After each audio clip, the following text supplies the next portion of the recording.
So we're going to be starting forces in motion this week. And what I'm going to do today is take you through this quick slideshow, which gets into the details of each of the different kinds of forces that can affect how objects move. So keep in mind that as we're going through these different forces, we're looking at things in nature that are going to allow a change in the movement of an object. Anytime you have motion, that means the placement of an object has changed. If you open up the practice work for today, you're going to notice that there's some blanks for you to fill in that follow along with these notes. I'll give you a minute to go ahead and do that. You can pause the video so you can open up that practice and then continue in a minute. One of the first things that we're going to cover today has to do with a word called magnitude.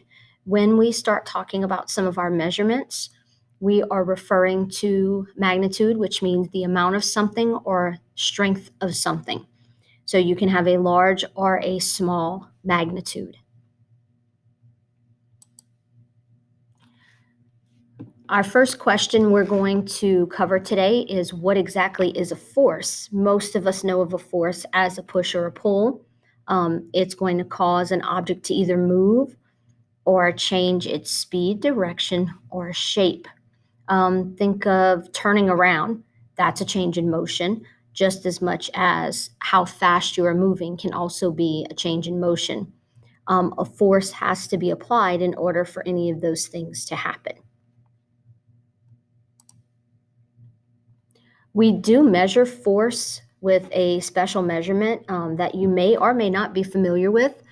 We call the measurement for force newtons, and we represent it with a capital N. Of course, we've named the newtons after Sir Isaac Newton, who came up with Newton's 3 laws of motion. Force can have a direction. So we call that a vector quantity.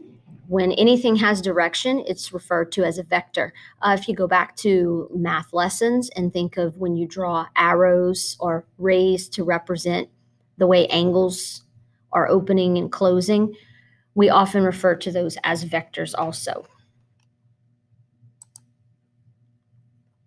Our next question has to do with what does it mean for forces to be balanced and unbalanced?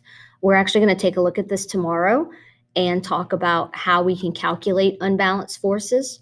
Of course, if a force is balanced, you're not going to have any change in motion, which means nothing's going to move.